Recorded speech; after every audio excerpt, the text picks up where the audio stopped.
Hello guys, कैसे हैं? उम्मीद है कि आप सब बहुत अच्छे होंगे।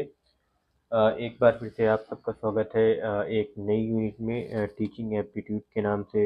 हम ये यूनिट कर रहे हैं जिसमें यूजीसी नेट जेआरएफ के जो पेपर 1 के पीवाईक्यूज आते हैं यूनिट वाइज, वो हम सारे के सारे क्वेश्चंस कवर कर रहे हैं। इसमें हम 10 क्वेश्चंस डिस्कस करेंगे और इस सीरीज़ को हम आगे कंटिन्यू करेंगे और देखेंगे कि किस तरीके से हम आने वाले दिनों में हम इसको कंटिन्यू कर पाते हैं। तो बने रहिए हमारे साथ और प्रीवियस ईयर क्वेश्चन को प्रैक्टिस करने के लिए आप हमारे साथ बने रहेंगे तो उम्मीद है कि हम एक दूसरे से सीखेंगे।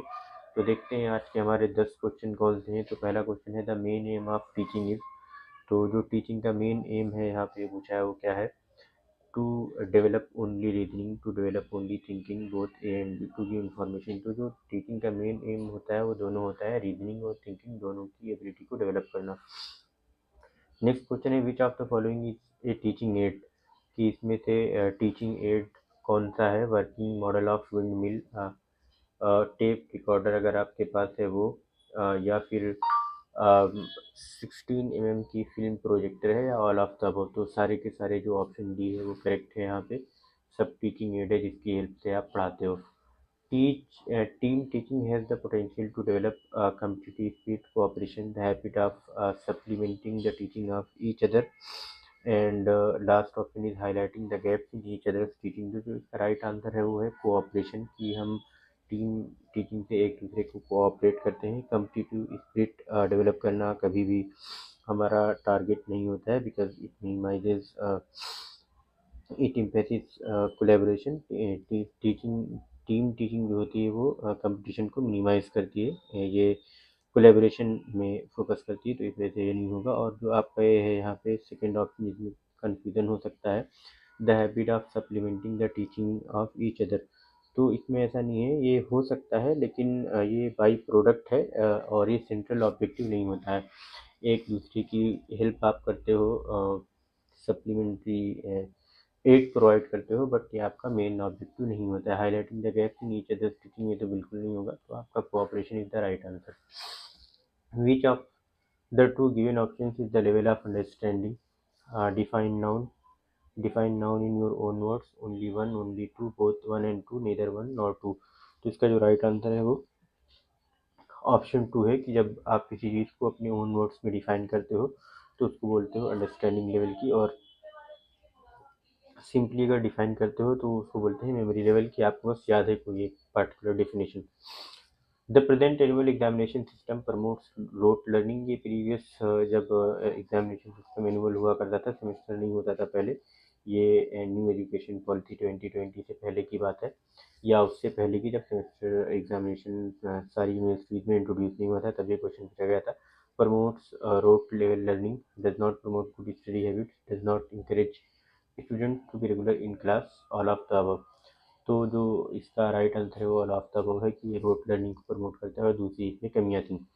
N effective teacher is one who can control the class, give more information in less time, motivate student to learn, correct the assignments carefully. ये AI भी कर सकता है या कोई और काम कर सकता है, गूगल भी कर देगा।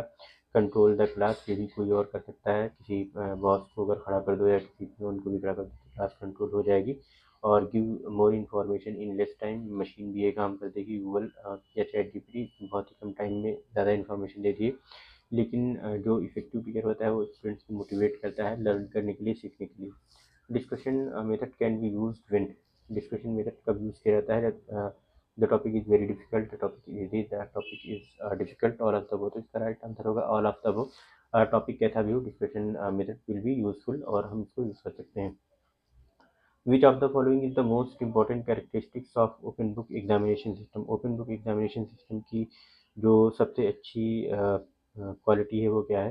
Student become serious, it improves attendance in the classroom, no no. It reduces examination anxiety among student, no. It compels student to think. तो जब आप किताब खोल के दे देते हो और कोई क्वेश्चन बुक से अलग देते हो या उस लेवल का नहीं होता है जो डायरेक्टली बुक में एज इट इज़ लिखा हुआ है या उसके आंसर एज इट इज़ लिखे हुए हैं, तो स्टूडेंट्स को सोचना पड़ता है कि हम इस क्वेश्चन को कैसे आंसर करें या एड्रेस करें। तो स्टूडेंट को it compels student to think. Which of the following statements is correct, इसमें से हमें बताना है कि कौन सा स्टेटमेंट करेक्ट है। Syllabus is a part of curriculum, syllabus is an answer to curriculum, curriculum is the same in all educational institutions affiliated to a particular university, syllabus is not the same in all educational institutions affiliated to a particular university। तो ये सही नहीं है सारे option, तो इसमें जो option A है वो सिर्फ सही है, syllabus is a part of curriculum. Next question है which of the following methods of teaching encourages the use of maximum senses. ये बहुत अच्छा क्वेश्चन है। जो हमारे 5 सेंसेस होते हैं उनमें सबसे ज़्यादा सेंसेस कौन से मेथड में यूज़ होते हैं, प्रॉब्लम सॉल्विंग मेथड में, या लेबोरेटरी मेथड में, या सेल्फ स्टडी मेथड में, या टीम टीचिंग मेथड में। तो जो लेबोरेटरी मेथड में हम अपने 5 सेंसेस ज़्यादा से ज़्यादा यूज़ कर सकते हैं, बिकॉज प्रॉब्लम सॉल्विंग मेथड में प्राइमरीली ये इन्वॉल्व करता है मेंटल और जो हमारा कॉग्निटिव यानी सोचने का प्रोसेस है उसके लिए हम यूज़ कर सकते हैं।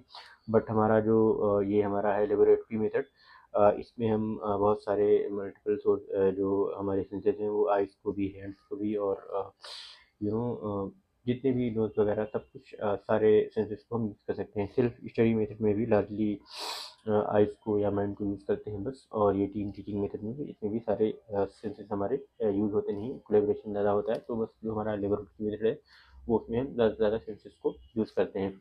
तो आज के हमारे 10 क्वेश्चन थे टीचिंग एप्टीट्यूड के। लाइक करें, शेयर करें, सब्सक्राइब करें और बताएं कमेंट करके कि आपको वीडियो कैसी लग रही है। तो अभी तक की 2004 से लेकर के 2025 तक के आने वाले ईयर्स में जितने भी एग्ज़ाम होंगे यूजीसी नेट के, तो टीचिंग एप्टीट्यूड से रिलेटेड जितने भी क्वेश्चन होंगे हम उनको कवर करने की कोशिश करेंगे। अभी हम रिसर्च एप्टीट्यूड के भी बहुत सारे क्वेश्चन कर चुके हैं, तो उसकी प्लेलिस्ट आप देख सकते हैं। कम्युनिकेशन की भी प्लेलिस्ट आप देख सकते हैं, और मैथमेटिकल रीजनिंग की। तो अभी हम 4 यूनिट कर रहे हैं। जब इनकी ठीक ठाक वीडियोज़ हो जाएंगी तो हम जो अदर यूनिट्स हैं उनकी भी पीवाईक्यूज़ को कवर करने की कोशिश करेंगे। थैंक यू सो मच, मिलते हैं नेक्स्ट वीडियो में।